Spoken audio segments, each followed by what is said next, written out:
Hey everybody, this is Alex with the Dresden Files podcast. We have a lot of guests today. Let's go around and introduce everybody. Alex, the other Hello. Alex, Director Alex, Justin, Hello again. a new guest, Josh. Hi.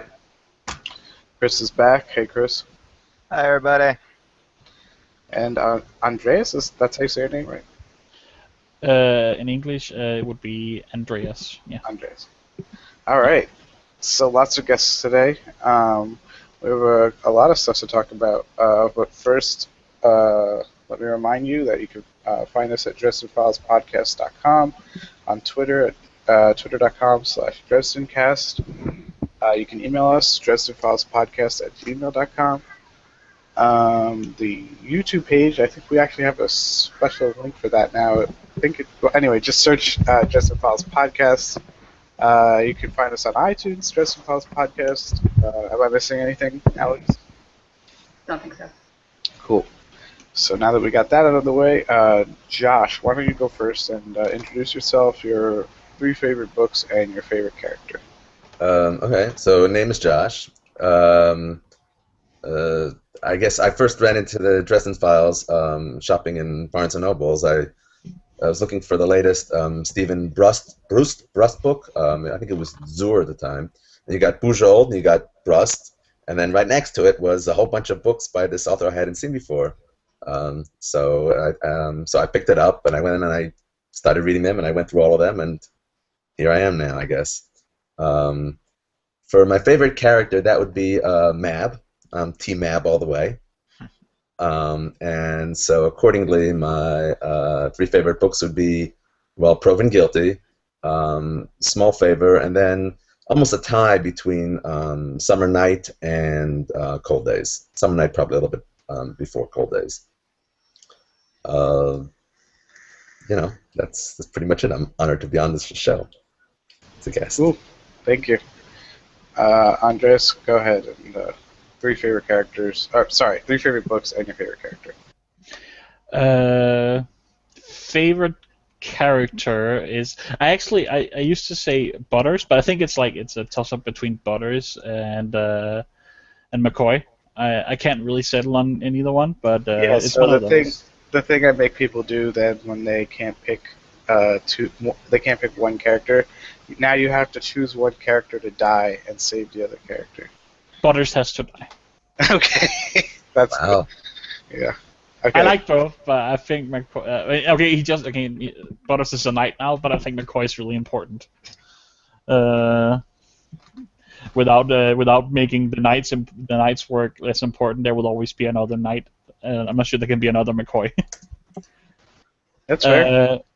Okay, so books I think is Changes, and Proven Guilty is. No, I'm gonna make sure I remember right. Proven Guilty is the one with Molly, right? And the Fetches and etc. Yeah. Yes, good. Yes. And Proven Guilty, Changes, Proven Guilty, and probably Skin Games. Cool. All right. Thank you guys. So we have a little bit of news. Was a couple weeks ago, a week or two ago, Jim Butcher had a really nice proposal to his now fiance. What's her name? Kitty? Something, I don't know. Yeah, Kitty Crow. Yeah. It was really cute. They were at a Renaissance fair, and he was in armor, and he comes over, takes his helm off, and does a proposal. What did you guys think? Really cute. It was. I thought it was very nice. Yeah, it was Adorable in the fashion he often does, I think. right. Very cute, very nerd.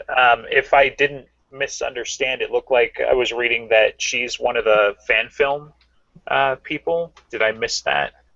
That's right. She plays Leah. Right. Oh my god! Oh, I did not I know don't realize that. that. Wow. So he's her new knight? Is that what it is? Oh no, There you go. it would be Mab. I guess it would be. Yeah. Yeah, we got to get them on the show too.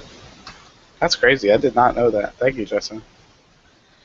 So yeah, it's really cool to see Jim, kind of get to be happy. I know he's been through some tough times in that area, so cool. What was the other thing we were going to talk? Oh, the AMA is coming in September. Oh, here's a good idea. Everybody think of one question that you'd ask Jim Butcher, or if you can, think of one question that you'd ask Jim Butcher for the AMA. Justin, go for it. I was just going to say definitely. I'm definitely going to have to think about it. I want to say when I first read about it that I had something in mind, but it's too early for me to remember what that is now. But it was some off the wall, like, somebody's got to pin him down on one of these conspiracies. But then at the end of the day, if you actually do get too close to the mark, he's just going to respond with, "I'm not going to tell you." So good luck with that. But Yeah. I don't think I would ask anything about conspiracies. It seems pointless. He's not going to say anything. I would want to know more about like if he. A thing I would ask that comes to mind to me is like what is his time frame expectancy for the books? I know he writes them when in a somewhat reasonable time, but I feel like it's been going longer and longer, and I just want to know if that is something that's going to continue. Like if it used to be a year, now it's been what since Skin Games? It's been more than a year. Yeah. 14 months about. Yeah. So And I think it would just be nice. I mean, I would just think it would be nice to know if so I don't get my expectancies up to about a year. It would be nice to know if he's think it's going to be 1 year, 2 years per book. That would be nice to know. A more practical thing, I guess. See, I think I'd go in a different direction with it, because, I mean, the spirit of AMA is like anything. So, favorite sandwich or something to that effect. Yeah.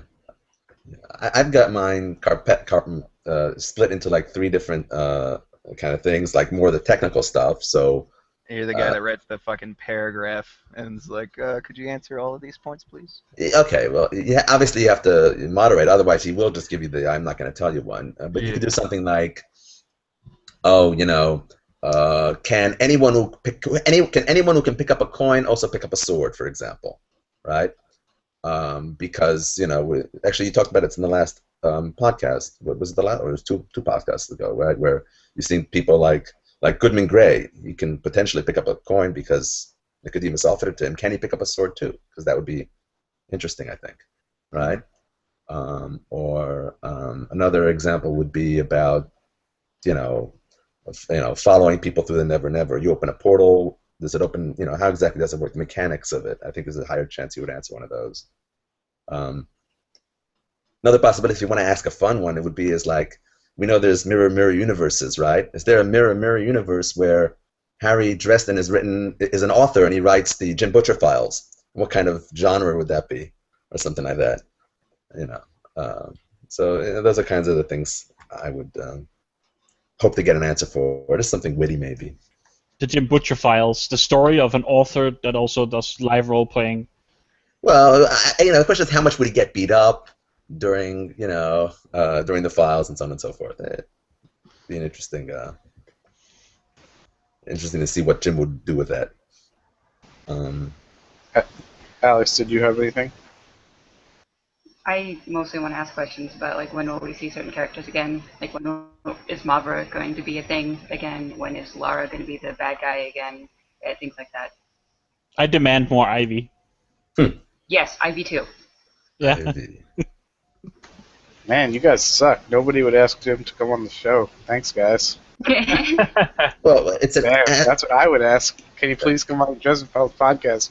We love you and we want to talk to you. And I'm sure if we asked him, he probably would. When his schedule allows, he seems like the kind of guy who would come on. Yeah. I was just waiting, so I was just lining that up, waiting to see if anybody else had that. You cool. win. Yeah. So that's on September 22nd. That's actually not that far. It's a month and a half now. I know before we started the show, I said we don't talk about his other books, but is anybody planning on reading that new series? Yes. If you haven't yet already, Oh, there's books out already. I don't know. people have gotten advanced reader copies. Oh, okay. People hustle themselves to an advanced reader copy. I don't approve.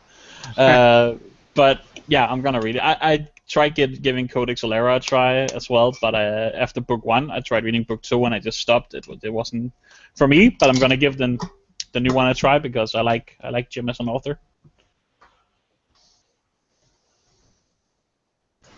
What about anyone else? Definitely going to look into them, but I'm not sure it's my cup of tea. So we'll see. I mean, I played Eberron for 6+ years on DDO. So who knows with the with the airships and the cats and everything, it's probably right up my alley. So It certainly sounds like it's going to be interesting. I look forward to reading him. Cool. Director Alex, was there any other news? I don't remember. Well, Justin needs to address some fan criticism. Oh yeah. well, yeah, I mean, criticism's probably a strong word. Reading it again, I'm not sure. It was strongly worded. How about that? But for episode 6, we got a comment from JFF Dugan. Hope I'm saying your username correctly, but they were correcting me that it's not a thame, it's Athame. And so it actually prompted me and Alex to go, other Alex, the director, it prompted me to go look up some pronunciations because, my ancient Greek isn't spot on these days. But it was a learning experience, and what was interesting is that, Marcone probably isn't being pronounced correctly either, and some other things. So I think at the end of the day, do what you can, but it is Athame, not Athame. So I wanted to eat my humble pie and kind of call that out on the show. Thanks for listening. So, how is Macron pronounced correctly? In Italian, it would be more like Marcone, but Jim says Marconi or Marcone. Marcone. He doesn't say Marconi, so that's what I'm going with. I mean, he is Italian American, and most people would probably say it with an American pronunciation. Yeah, but I don't think that's his name, right? Like in the short story Even Hand, he says that wasn't his name. I don't remember that. Yeah, he said, and in fact, if someone had asked Jim, if someone used Marcone as, to summon him or something, or to compel him somehow, would it work or not? Because he mentions in the book, in the story, that it's not his name, and Jim went, of sorts. Yeah. Didn't one of the audiobooks have his name Marconi? The first one did. Yeah. The first one was Marconi, which is how I always read it. Like, Yeah. reading the books, I read Marconi. But then, I want to say, Full Moon, they started saying Marcone, not Marconi. Yeah. right. And he stayed as Marcone for the rest of them. Yeah. Yeah. And it was Marcone after that. The second read through or listen through is so much harder. Like when he says Marconi for the first couple of dozen times, I'm like, oh man, that's so terrible. Yeah, see, I had the opposite. It wasn't until I heard Marcone, and I was like, you're saying that wrong, bud. Ooh. All right, so that's addressing the feedback. Everyone, be careful how you Pronounce things. Yes. Continue to complain at us, though. Yes. So we know we got listeners. Yep. Yeah. Lots. We need more listener feedback. Twitter. I forgot the subreddit. That's where we pretty much do all our communication. Cool. There's another piece of listener feedback. Who wants to talk about that? Chris, why don't you talk about that? Which one was that? The question that the listener asked about who we can bang. Oh, right, yeah. I don't have the link for that, but apparently we got asked to pick, I guess, of the Dresden crew who we would all like to hook up with. Now, we talked about this before we started, that we had pretty much all said in like the first episode it would be Laura Wraith, hands down. So I guess we can just ask the new guys. Because I think even director Alex also said Laura Wraith probably, did you not? Something like that, but at least I wouldn't mind having fun with a White House Court vampire, but thinking about this question again, I was probably going to say Leah. But Yeah. Leah. Mm, I'm right there. Right. Yeah. I Well, think the Chris, intent of the question I was to keep it to the Scoobies, which I was mentioning like that's almost too limited because there's all of two of them, I guess three if you count the Chichen Itza crew, right? Mhm. So you're it really comes down to do you like being handcuffed or not? So well, I think Elaine counts too. No. I guess she's loosely affiliated with Sorta. well, not And really, we can't actually. we can't discount the dudes. There might be some dudes that they're pretty attractive. Get it on with some Michael Carpenter, right? He's pretty buff. oh Tomas, oh baby. Yeah, Tomas all day. I mean, if I was into guys, I mean, how could you not pick Thomas? I mean, Okay, so let's go in order. We're gonna discount any past. We're gonna recant any past statements. Justin, who would it be for you? If I'm restricting it to the Scoobies this time, I'd have to say that Skin Game got me very excited for a Karen ship. So I'm gonna go that route. No, no, you don't. Well, I don't think we should restrict it because you're right. There's so few characters. But why don't we say within the crew, and then if there's someone else outside of the crew, you can say that. Sure. I mean, I at the end of the day, I don't think I'm going to change my answer because the supernaturally beautiful ones are too easy, and like we already discussed that out of the people that are like mind-meltingly beautiful, Lara Wraith pretty much wins, even against the she ladies, sorry, but Molly's been promoted, so, she follows into the supernatural beautiful and stuff, so and at the end of the day, I take Dresden's perspective where she's just young, I mean, certainly she's growing up and she's all adult now and everything like that. But seriously, Skin Game, like, go read that scene again. Tell me that you're not into it. So What about Susan then? She's not supernaturally beautiful until she's dead. she I she don't. was in Death Masks, right? So at the time she was technically still half vampire, but yeah, that scene also go read that again, just in case you need some help. So Just go read Dresden erotica, and you'll be happy. Yeah, I'm sure there are websites. You can find them with a quick Google. Yeah, I'm good, thanks. Alex, director Alex. I think I'll stick with my answer of Leah. It would be very fascinating. Josh. Okay. Can I say Lash? Just for the interesting mind play there. Sure. Sure, why not? Okay.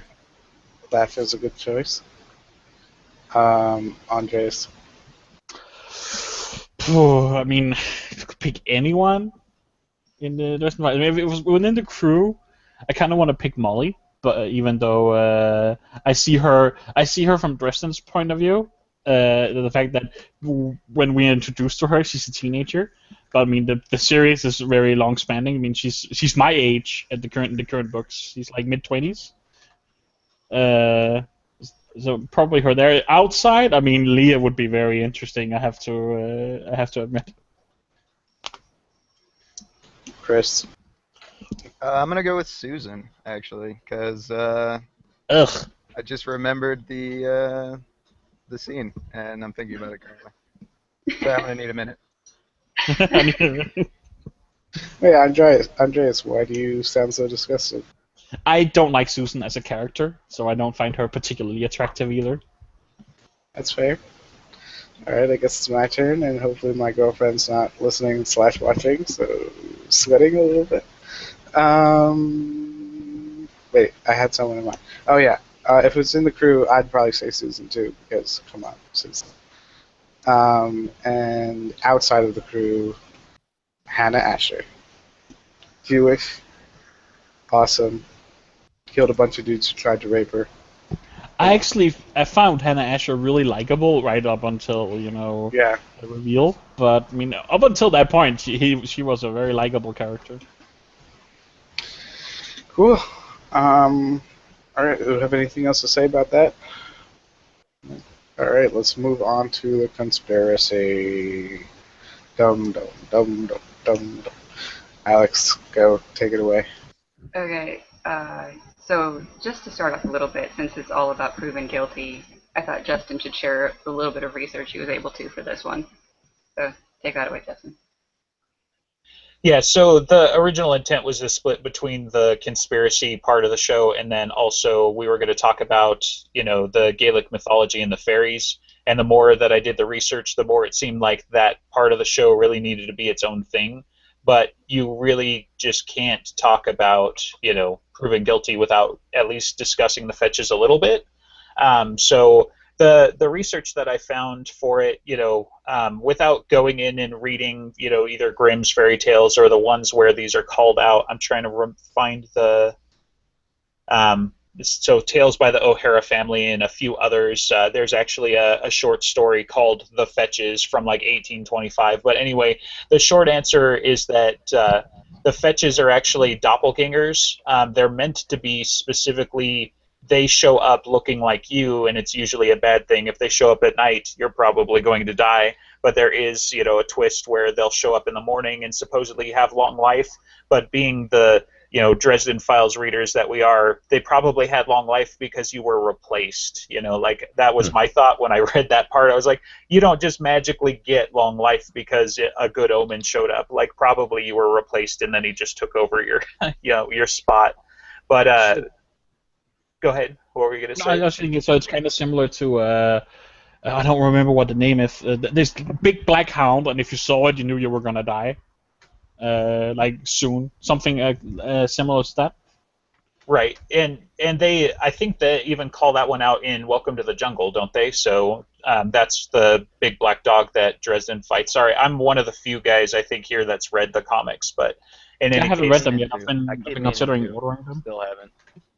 yeah, gotcha. So he has a brief skirmish with one of those dogs there, ironically. But yeah, so talking about the fetches, they come retrieve the souls of the dying and things like that, but they usually show up as like a darker version of you, and then you aren't there anymore. But I thought it was interesting thinking about it in Proven Guilty because obviously they are some kind of shapeshifter, and certainly they capture some of that with with the Proven Guilty, but that they mostly all took on humanoid forms, except for like one main exception I can think of, which they fight in the popcorn thing. Since we're doing spoilers anyway, but the xenomorph is my favorite of them, regardless. Like Be it was just legally such a distinct great so he doesn't get sued.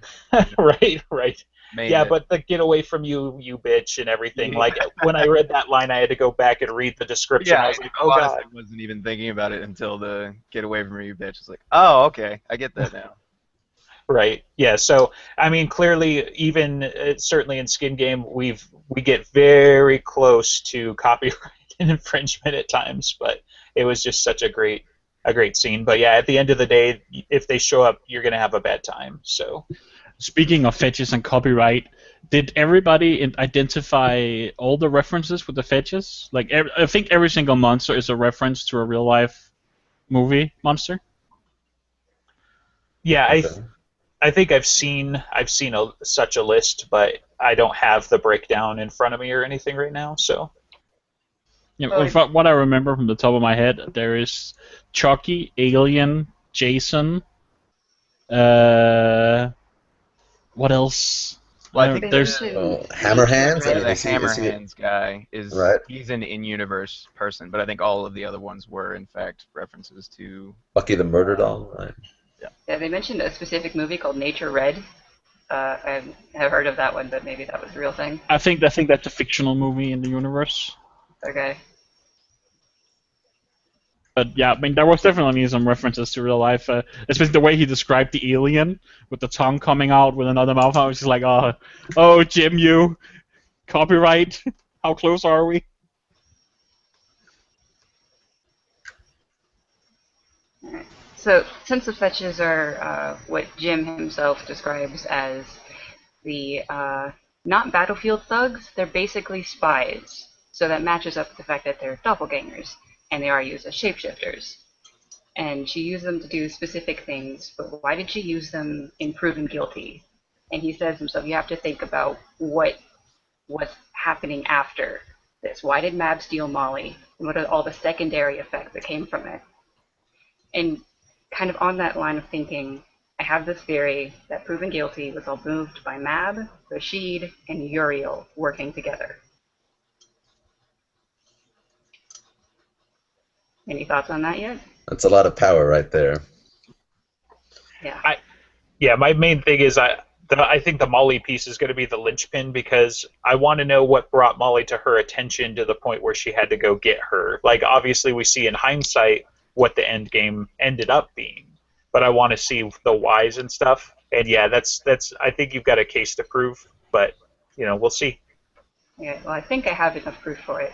The hardest part for me was proving how Uriel is involved, but honestly, she's a carpenter. He loves that family. He's going to do what he can to protect them, and at the end, they're reunited. She was being driven out of her family by her magic and her conflict with her mother, and at the end, her mother accepts the magic, and they're back together. That's his motivation, as well as her choices were being respected, and she wasn't going to be infected by the black magic she was using. What I'm thinking there is, per in-universe rules, Uriel can't take action that will affect choice. That's true, but you can see things like in Ghost Story, where he kind of ensures people are in the right places to make the choices that would do the best effect. Okay, so if it's all that, and they're manipulating, I guess, Harry to save her in order to orchestrate this whole thing, so then, like, what's the point? I mean, there seems to be some notion of some opposition. So someone, for example, attacked Arctis Thor with Hellfire, right? So they were trying to thwart this. Is that, or was the opposition manipulated into attacking Arctis Thor with Hellfire in order to get Molly? I mean, where does that fit in your? Well, that was another part of how Uriel can legitimately be involved, is that there is a Denarian involved on the attack on Arctis Tor. And Okay. That would allow the involvement of a knight, not the involvement of an archangel. There was involvement of a knight when Michael went away to help the White Council, and that's where Rashid comes in. He gets a big benefit of the fact that the outer gates are kept safe because Mab is still strong, and he was able to cut off the Merlin trying to kill Molly by letting Michael and all the rest of the people back in. He seemed to really not want Molly to get killed, and I think it was because he knew from his ability of hindsight that Molly was going to be the next Winter Lady, and she was going to be the better one, and she was going to help the fight against Nemesis and the Outsiders. Isn't it foresight? Hindsight is when you look behind, when you look back at something, or? Yeah, Bob uses the term hindsight when he's talking about Rashid knowing something from the future because he had already lived it. So that's the phrase I was going with. Okay. So when you lay out the whole theory, with all the the things, and then we can we can see where everything fits, because it looks like we're jumping in the middle here a little bit. Yeah. So, in the beginning of the situation, Molly has already committed the black magic, but she's not gone yet. She can still be saved, and that's something that both Uriel, Mab, and Rashid all want, because she's valuable for them. And Rashid basically starts Harry on the line of getting him involved with her. But then there's this weird issue of the car accident. I have no idea who would have attacked him with the car.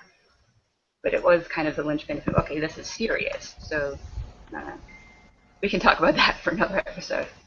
And when he's starting to do the Little Chicago whole rundown, and this is in the stage where Little Chicago is going to blow his head off and he doesn't know it, there's a very convenient timing when Molly calls him and interrupts it all. And then he gets involved with her and finding Nelson and getting him out. Is there any explanation in the theory of why Molly contacted him? I mean, that's pretty, like you say, that's pretty convenient. Because who else would you turn to? And if somebody just highlighted the idea of him in her in some way, it's just yeah, he's the one who can come save me and save the entire issue because it's weird magic-y stuff. Right. No, I agree with that. I mean, she knows that her magical powers are growing and she's developing those, and who's the number one practitioner in the area that she also just happens to be friends with because her dad is like pretty much best friends with him. So, yeah, that's a pretty easy tie-in. Yeah. Yeah. And then Harry takes Molly home, and the whole fiasco of the Carpenter showdown, and Michael is just about to leave, and he's like puts his foot down and is like, this is going to be fixed when I come back. It's very interesting how much the Carpenter family healed throughout that book, and like that's probably definitely one of Uriel's motivations. Um, and then it's like Mab wants her and keeps mimicking her, so the fetches cause fear. It's exactly the way that Molly caused fear, and that's why she's the beacon, and that's why things are getting bad for people around her, because she caused fear to Rosie, and Nelson was in the room when Clark Pell got attacked, and all sorts of things like that. Yeah. I don't know. Keep I don't know going. about what. Well, let's finish the explanation and then we'll loop back. Yeah. Well, one of the things on the Jim Butcher forums was that, like, why did Harry have to storm Arctis Tor? Was that something that Mab caused? Did she intend for him to put Summer's fire in the wellspring? And I think she did, because like she knew what Titania would decree to Lily and Fix, that they can't help Harry, and she knew that Harry would use his contacts in order to get information on the fairies. And then like Lily and Maeve are already kind of working together at that time, and we don't know if Maeve is infected yet. And stealing Molly was just like baiting Harry to go to Arctis Tor, knowing that there would be enough of a disruption with Harry using fire and probably Summer's fire in order, because it's better. And since Lily would give the warmth to help them through the snow and everything, I think she meant the wellspring to get attacked in order to draw in all of the obvious forces of winter in order to help Arctis Tor, and she had to stay there because Leah was being kept like in the She-Sickle in order to combat Nemesis. From what I understand, if I remember correctly, Maeve gets infected with Nemesis from Leah. Like the Nemesis that gets driven out of Leah goes into Maeve. So she's not. So she shouldn't be infected at that point in the story. I wondered if she could be. We don't know the process of having to get Nemesis out of someone, and it could be like the Nemesis that was in Leah went into Maeve, or it could just be a good split off. So I left it ambiguous, and I think it should be ambiguous. If you look in Cold Days, yeah, Cold Days, I believe Harry at least seems to imply that, or maybe it's Mab. It seems to be implication there that Mauve had gotten infected before Lee got put on ice, but that Mab hadn't found out about that until after proven guilty. Between that could be too. Like we don't know if Maeve was lying when she said Mab was crazy, or if she truly believed it. Yeah. Right, and honestly, I'm tying that back in because I think it was last show I brought that up specifically with the Molly talking to Harry in Skin Game. I think about Maeve had 100-year-old backlog, and so like I thought maybe she had gotten taken earlier, but the counterpoint was, clearly it seemed like the Athame was the target and how that got into Leah in the first place. And Athame is how Nemesis was introduced into the fairies. Nemesis was introduced into the Winter Court, from what I understand, as well. Right, yeah, so, and then from Leah, Maeve presumably got infected. At the end of the day, we don't know for certain, so it could be one of two things. I mean, Maeve really was the, quintessential, undying teenager in the sense that maybe she was just sticking it to Mab beforehand, and that's why there's this huge backlog. But, I had always taken that as part of the thing that maybe they got to Maeve earlier, but, maybe not, so. Well, they certainly got to Aurora, not through the Athame, because, or at least I don't think so, because, I don't think there was much contact between Leah and Aurora. So if they got to Aurora somehow, it's not impossible that they got to Maeve as well. And it just, so, that does still, there is that possibility, I suppose. I don't know how long Nemesis has been in our world. Since the beginning. what I'm thinking is, it seems like what the FMA is in book 3. 3. Well, that's when she gets Yeah. it, at least. Yeah, and in the next books, then Aurora is starting acting against her nature. That's the 4th book, right? Yep. Yeah. I'm just thinking there might be a correlation there. It's just the So, book right after. okay, so here's an interesting kind of tidbit, right? And I mean, we're going way back here, and it's a little bit sidetracked, but in Bianca's ball, right? You have Mr. Pharaoh is invited. You got the White Court is invited. You got the White Council's invited. You got Mavra, which from the Black Court. You got the Winter Court with Leah. Where's the Summer Court? I don't know. Were they not mentioned, or were we they? don't No know. one there from the Summer Court. We which don't know that they weren't there. He just There was a might lot not of people have there. been. We didn't see Yeah. everyone. Well, possibly that Harry just didn't see anyone, but he does kind of mark everyone who's not a Red Court vampire there, right? No one from the Summer Court gets invited up to get a present, right? So it's just an interesting, either omission, either by design or not. Yeah, I guess. But there is something there, perhaps. If everybody there that got invited up for present represented an organization, what organization did Cowell and Komori represent? They're wrong. They didn't get a gift. They were handing out the gifts, right? They were standing on the behind her. Yeah.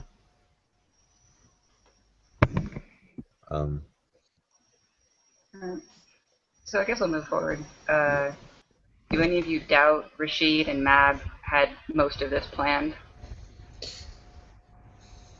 So I'm thinking that I don't think that Rashid or Uriel necessarily were involved, because the fetches, maybe Rashid, I don't know. The fetches did a lot of damage to a lot of innocent people, and I don't know if Uriel would be involved with something like that. I really doubt Uriel's involvement in this. Yeah. To say Mab is involved, I guess I think it makes sense. Like, logically, I can't speak against it. What do you guys think? well, It makes sense. yeah. No, you go ahead.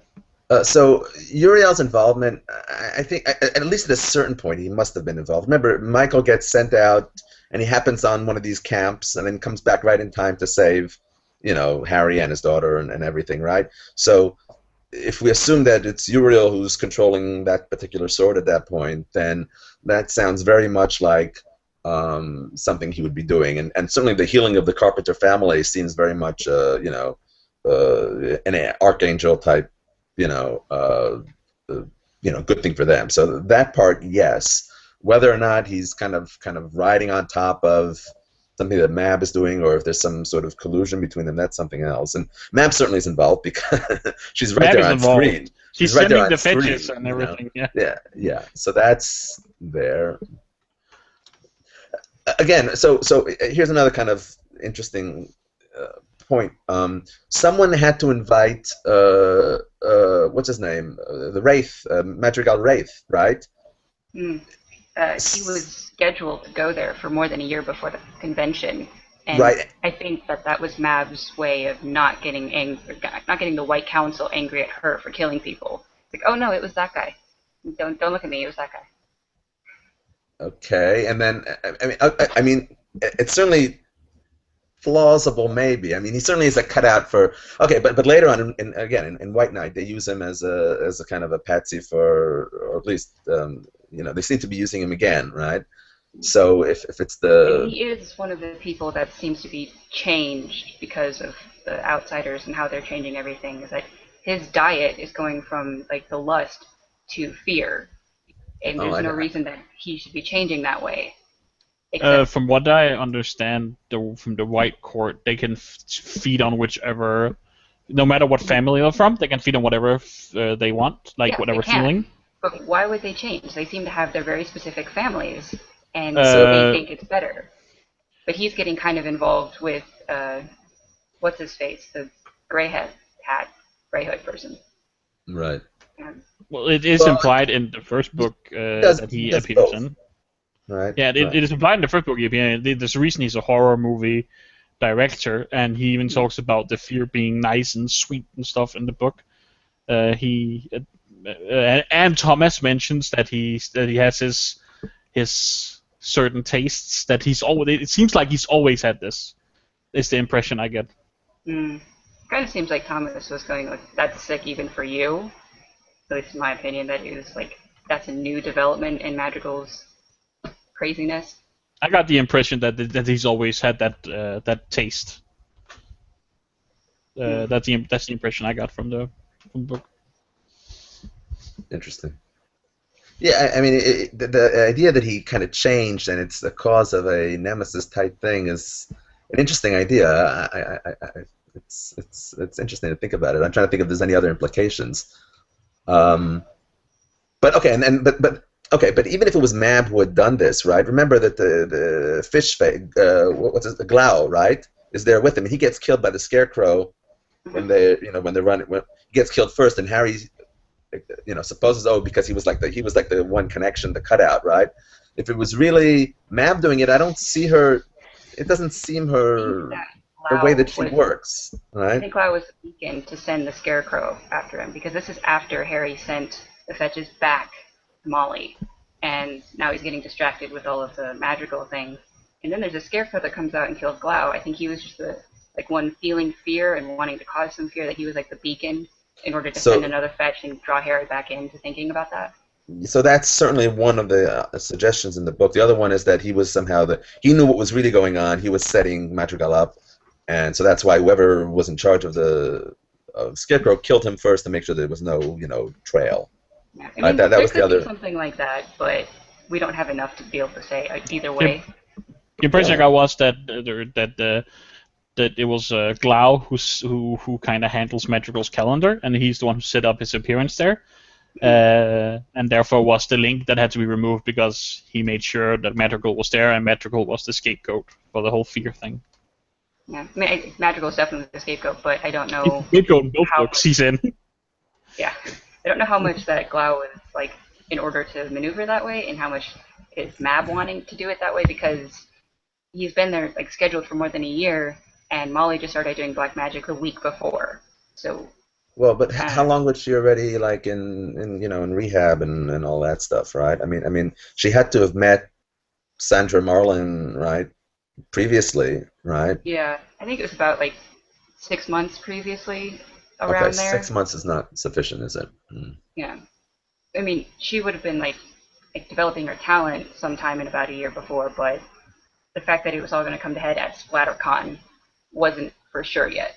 Okay, so how about if we add an addendum to your initial theory? What if Molly, other people what if the Nemesis or whoever, the Black Council had noticed Molly already? Okay, we know from the Hex and Wolf belts and from the first book from Stormfront, they like to kind of take people with talent and give them extra boost and let him run free and do bad things, right? So here's Molly, who's got this fear thing and everything, and so they maybe they're prepping her to become Victor Sells Part 2. Maybe she's even got real power, and then once that happens, then Molly and Uriel see this and say, okay, we're gonna thwart them somehow, and that can account for it's the Black Council who've pulled Madrigal in to be the patsy for this, because once Molly comes to her powers, someone needs to kind of,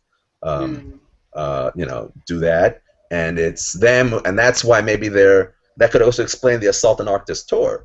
If they have a plan for Molly and Mab suddenly kidnaps her, and they're like, wait a minute, we got to go get her back, and so that's kind of what happens. Then that could kind of perhaps explain the idea. And then all that's left is for Harry to go pick her up once it's all done, kind of thing. I mean, I actually kind of like that, and I definitely think that Molly would for sure be on several organizations' watch lists. She's the daughter of a knight, so she would be like they're probably keeping an eye on her somehow. Yeah. I think that you're kind of close, but I've had my head stuck in this for a while. I had a different take on it. Go ahead. You remember the soul gaze that he had with her, that he Yes. could see the different things, and then there was this last one in which she wasn't a person anymore. She was just like this black thing with dead eyes.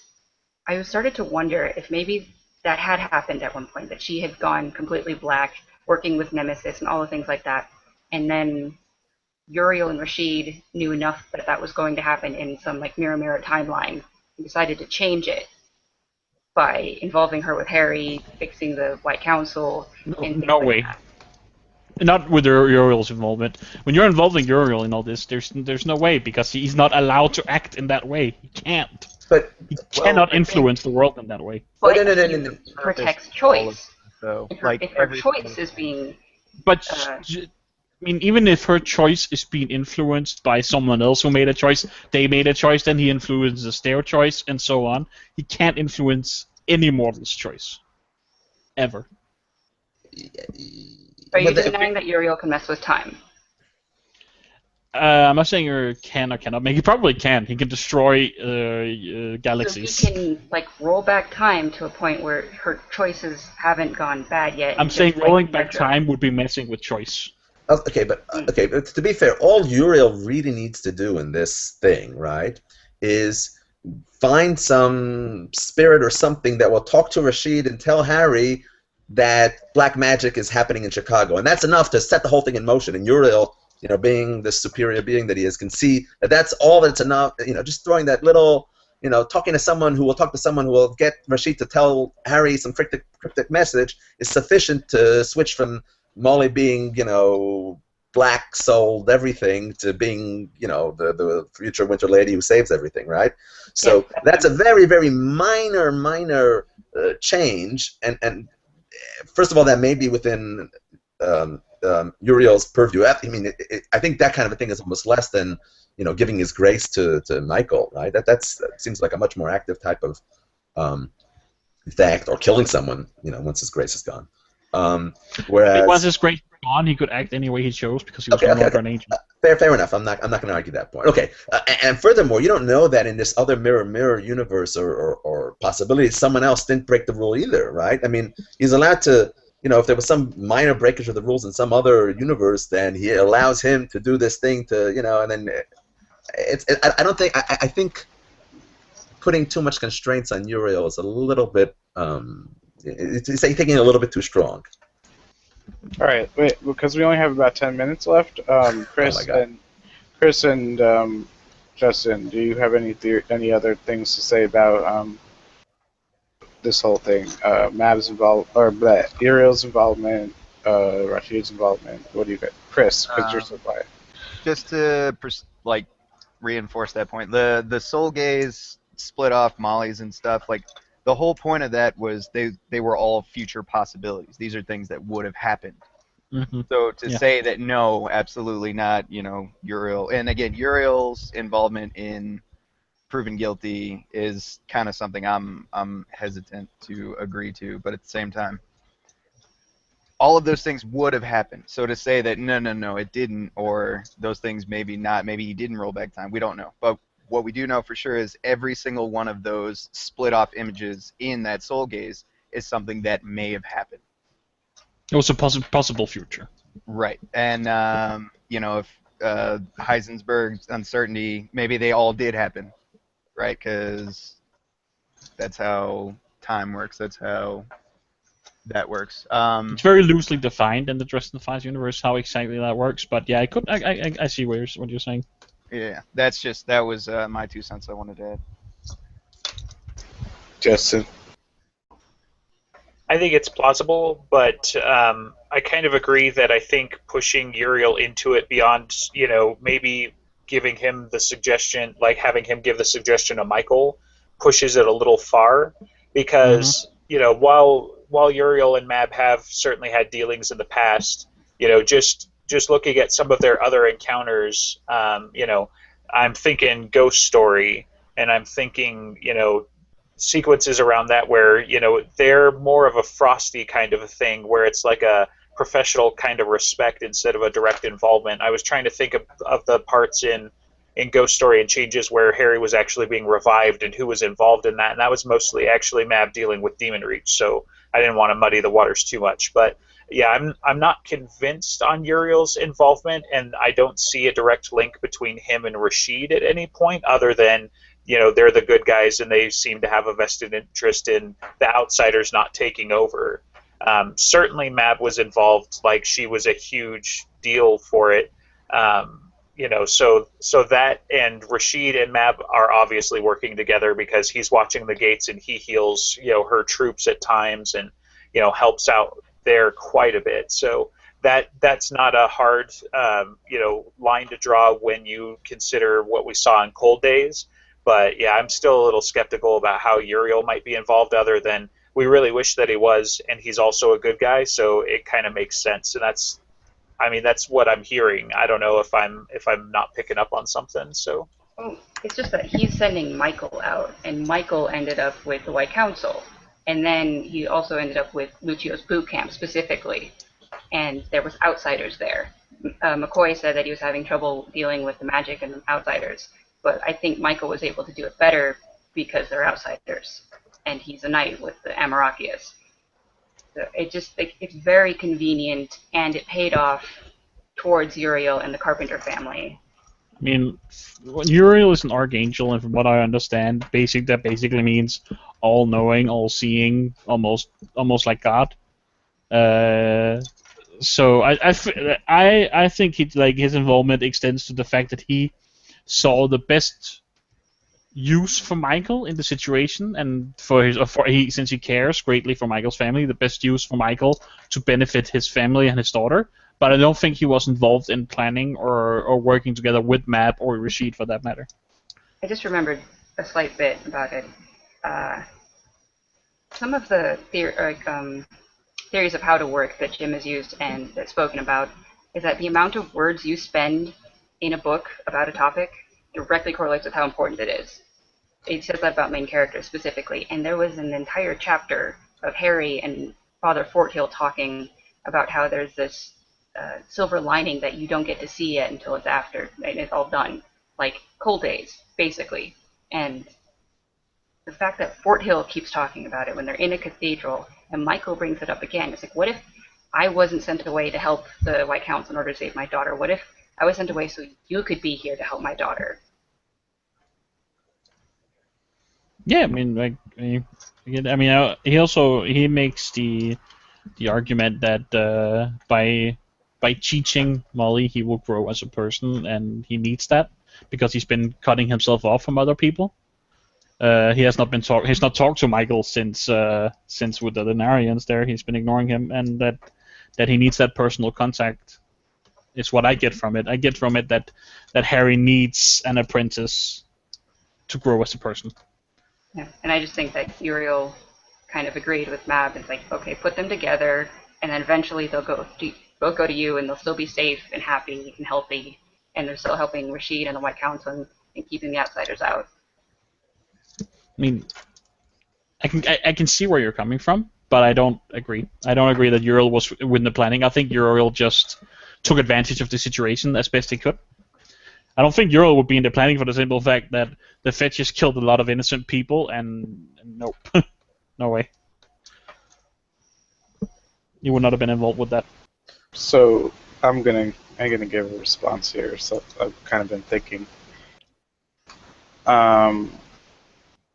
because when they finally get to Molly, when they're finally getting to rescuing her, she's pretty close to dead, right? Like she's literally almost dead. Pretty much just terrified. She's really terrified. Yeah, and when I think the Harry Fetches and Charity was there, the Fetch is like choking her. She's like about to die. Yeah, I think that was only due to the intervention of Harry, right? So I think they were going to feed off of her for a couple of days until she eventually died. Yeah. But when Harry and Charity get up there, then like, okay, here's my hostage. I'm going to kill her if you don't get close. I think if you get close, I mean that was I think. It did start choking her, and yeah, it's like, okay, she's gonna die if I don't do something. Yeah. But Harry was there to save her. But so what was the point besides misleading the rest of the Winter Army, and then so Summer could attack the the vampires, which then I guess would save Michael.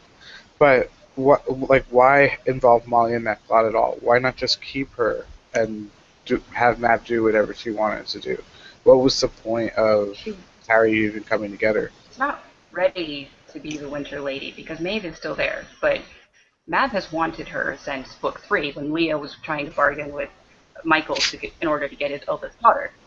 So she still has the power, and there's like I think this emphasis that she's gonna go to the Winter Court, but they might not know how yet.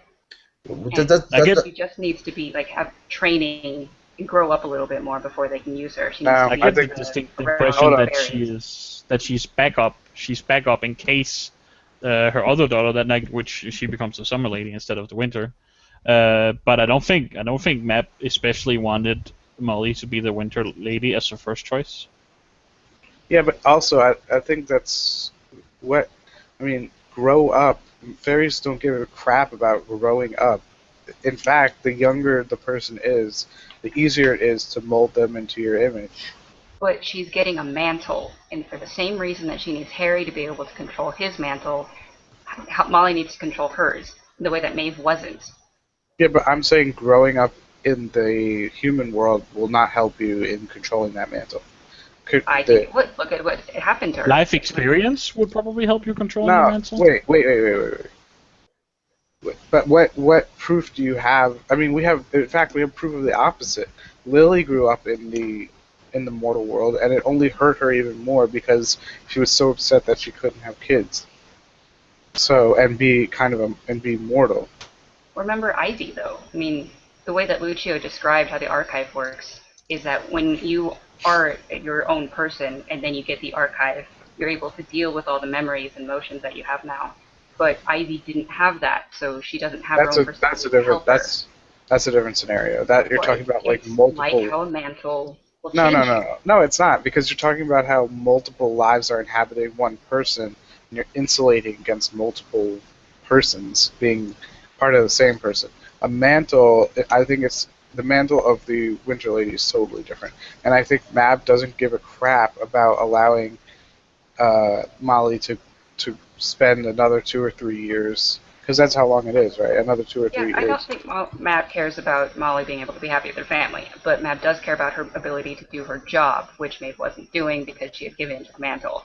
And Molly has the willpower after reining herself in from the black magic and dealing with all of the issues that happen in Ghost Story and Cold Days that she can handle it and be the Winter Lady that Mab needs.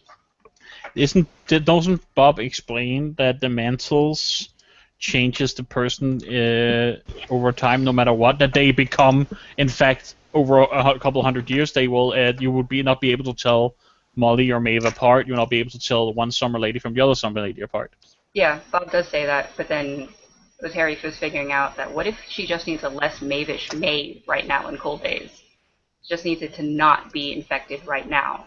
And then Batarung, as Kringle says, that don't let her control you, and the mantle isn't a death sentence of your personality at the end of Cold Days. Mm-hmm. So, He's talking about. Is he talking about Harry there or about Molly? I don't remember. both, probably. It was just Manos in general that like she can't change you. I think was his exact words to him. It's his choice in the end. Right. And I guess by that definition, it is also Molly's choice, even though she is no longer human. And he still is. I don't know But what the rules are there. I think what I'm saying has merit. What's the point?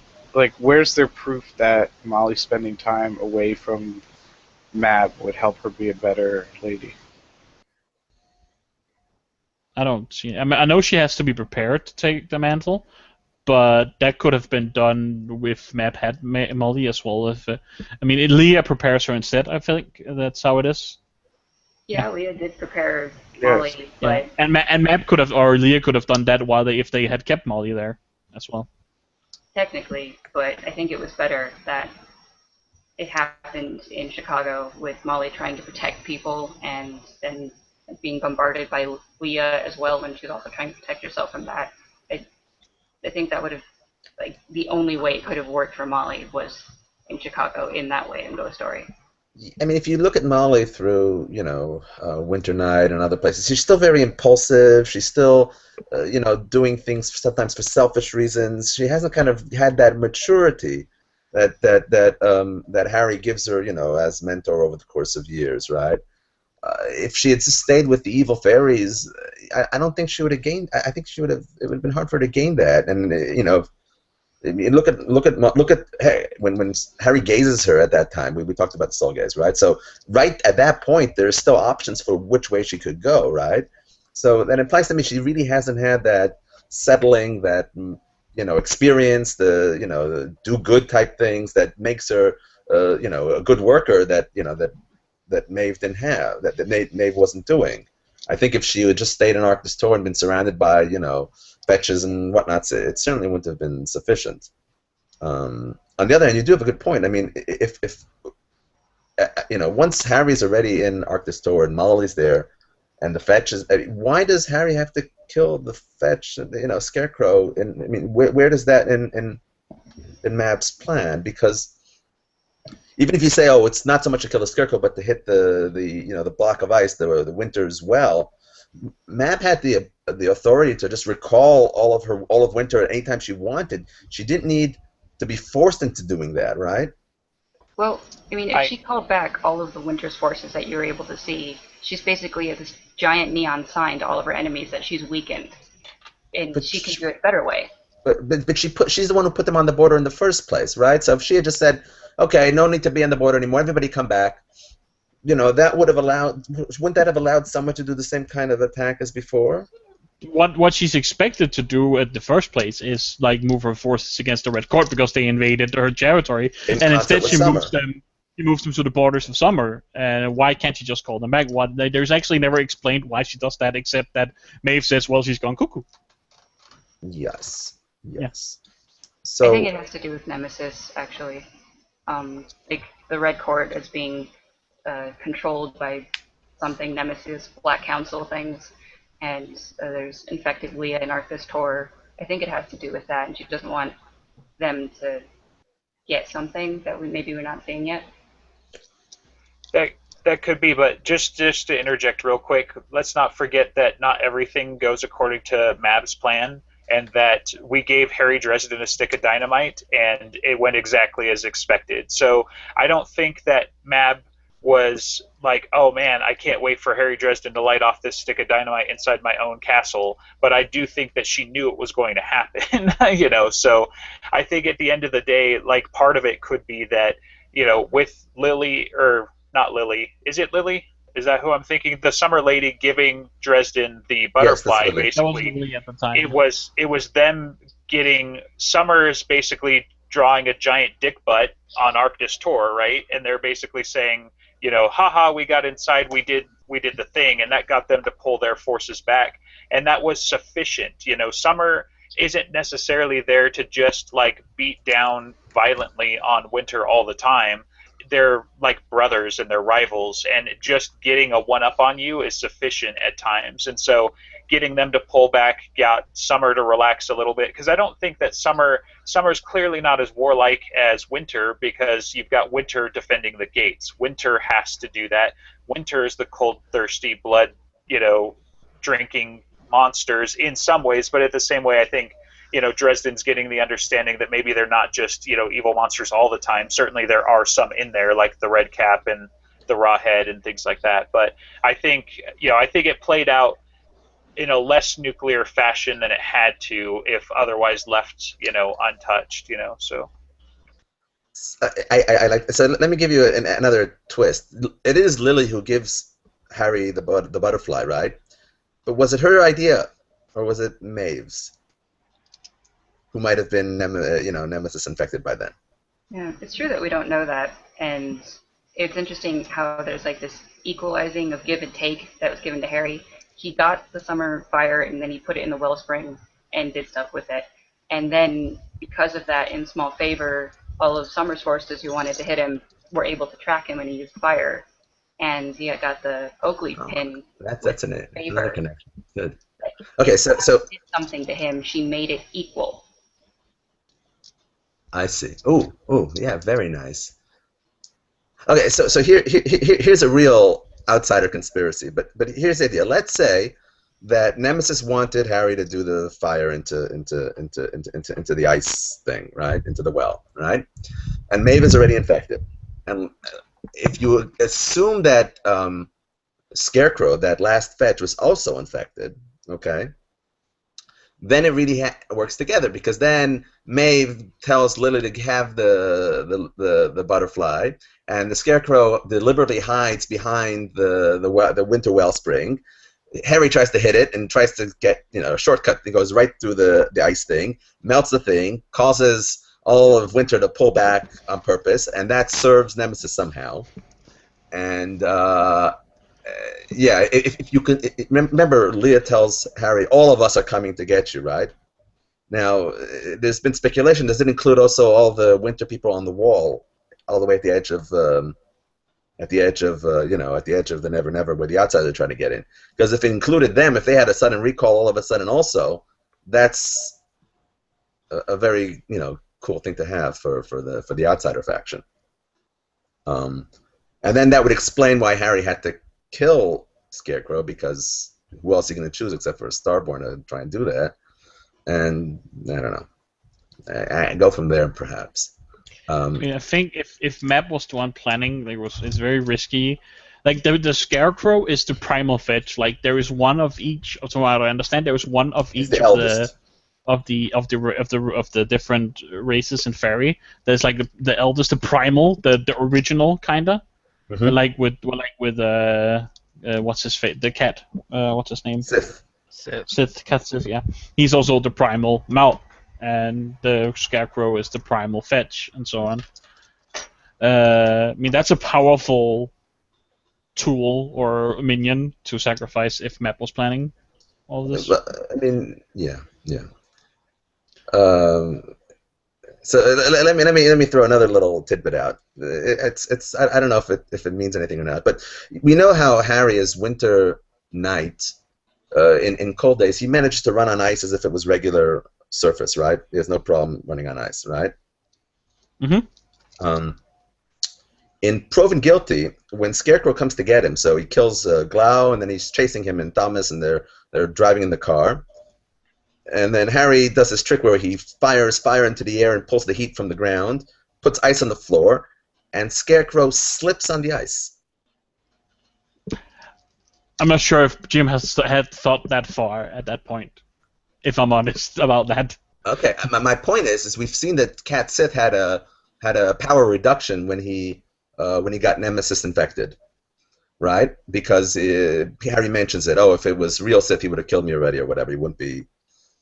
So if you say that Scarecrow had a power reduction, he slips on the ice. If that's a little hint at him being Nemesis infected, I don't think that. I'm going too far. I'm going too far crazy. Yeah, I don't think that Cat Sith actually had a reduction in power. He just had a reduction in his ability to follow his compulsion. Okay, like I said, I think Harry mentions along those lines. But anyway, the fact that Fetch slips on the ice is kind of weird to me, right? So it implies that something's a little bit wrong. Okay. So we actually have to wrap this up. Alex, Justin, or Chris, because you guys were really quiet for the past 10 minutes. Do you have anything else to say about this? I do not. Except, did you guys see there was a new post about how Dresden's dad is Loki on the subreddit? Yeah, I read that, and it's crap. And I've not seen it, but I'm already not buying it.